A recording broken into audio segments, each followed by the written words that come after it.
Let's get it, good people. Good morning, good evening. I want to thank you very much for being here. I'm your host, Jason Neff, and I would like to thank you yet again for borrowing me your time on YouTube, whether you're listening to me on the PC, on the laptop, on the tablet, on the phone.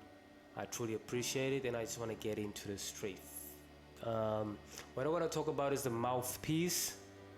Uh, some of you probably heard the term, probably not, but I just want to talk about the power of the mouthpiece and how it's beneficial, and how I have discovered how the best way to use your words is to paint a beautiful day, or let me say a beautiful world, a beautiful future for you and for those who listen.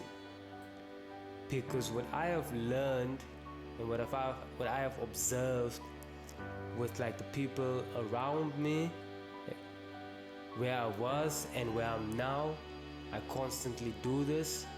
And seeing, I've always looked out for role models and try to see successful people, how they got there, and I always try to find the common qualities within them. Like I heard someone say, success leave keys. And like you've also probably heard, snitches get stitches. The other saying, loose lips sink ships. Now, these sayings aren't just catchy, these sayings are there to make sure that we know that our mouthpiece can build and can destroy, can free and can encage us.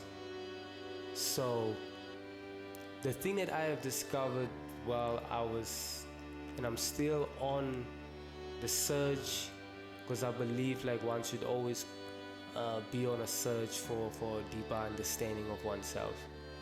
And for me, like my mom would always say, rest her soul, if you have nothing good to say, then don't say a word. And for me personally, that was always a difficult thing, saying I always have something to say, but it would not always be helpful. It would not always be uplifting. And like I said, the best day you can start is by the way you word it. And for me, this is something that I had to work on. I had to practice it, and I had to rinse and repeat. Because a beautiful day starts with the mind, and then with what exits the mind. And what I've discovered in my teens, I'm now in my early 30s, what I discovered in my teens was that I'm always misunderstood. People can't relate to what I'm saying, although I know they do, but they don't find themselves agreeing to what I'm saying. And what I've discovered is lack of vocabulary, lack of understanding of what I'm talking about, lack of practice on communicating what I want to say. And I see that to this very day with people I communicate with, questions I ask them, it's always a cut and paste respond. Not always, but mostly it's a cut and paste respond. And sometimes it's a witty response but with zero value. And I usually end up losing interest in the conversation. And that made me also look at these successful people and how they have reached their success and managed to reach a level of communication, not by luck, by the words they select. And these words, in most cases, paint a picture. instead of having a vague response to how's your day, it's a good day. That would be a normal response. But now for them, what I've noticed and what I've internalized to from them to the point of us, me, we, it's a beautiful sunrise given to those who seek new opportunity. It's a God-given, blessed, character building day full of hope and full of better opportunities to improve oneself. Now that's a different response to it's a good day.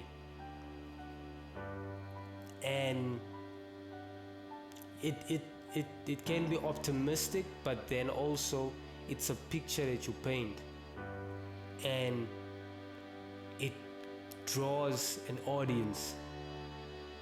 It demands an ear to listen. And this is a practice and repeat. Like I said, it doesn't come naturally, because the tongue continuously battle to be free from the mind. That's why you would find yourself talking nonsense, or you would hear someone say nonsense, and you would ask yourself, did this person think before they talk, or did they just spew this garbage? You get what I'm saying? That's why I say like you would have to interview yourself constantly. And like how I have found it out, my problem was not people don't understand me, is that I don't understand the right type of words I need to use to convey the message that I have, the vision, the picture that I want to paint.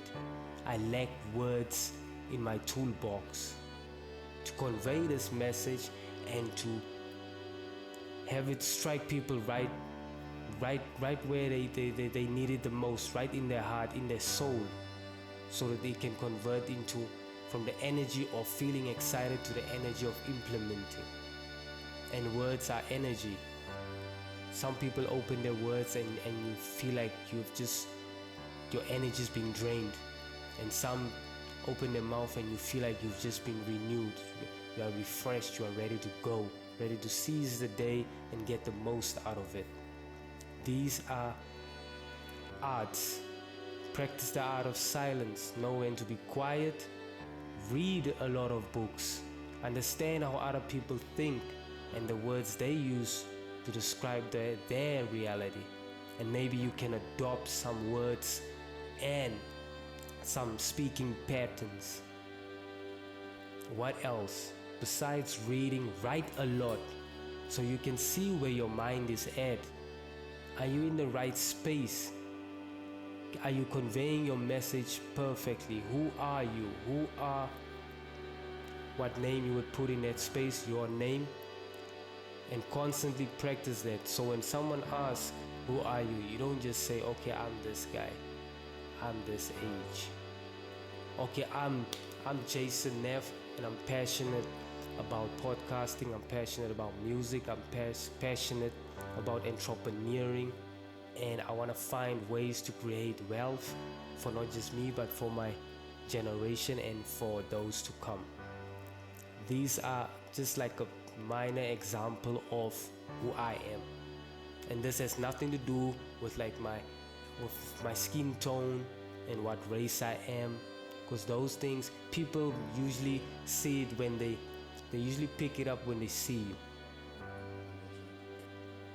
And like I say again, these are practices. You need to practice this. You need to write. You need to see where you are at your mind. You need to examine. You need to put your mind under the spotlight and see what's going on.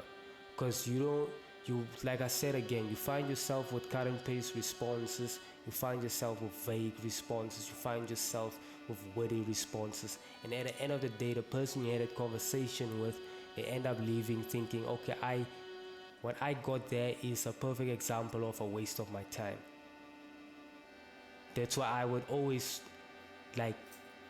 question myself after talking to guys when Kasi Live, when we would be on a corner talking for hours, and when I would go back home And I'd be in my room with whatever I'm busy with, and I would ask myself, what did I just do for an hour and a half? It was me and five guys, and we were talking about nonsense. No tools there I can use to implement. Usually gossip, and usually no, that person probably got it by luck. And the people that I have been studying and I continue to study, luck is only useful if you're prepared for it. Sorry, I just had a moment. The guys behind the camera, they enjoying the content. Hopefully you as well. And I don't want to keep this long. I just want to keep it short, packed with power, and hopefully tools worth using. Yet again, it's Jason Neff spitting facts on the podcast. Do what you have to do, like, share, whatever, do all that. And thank you very much for tuning in. This is me signing out.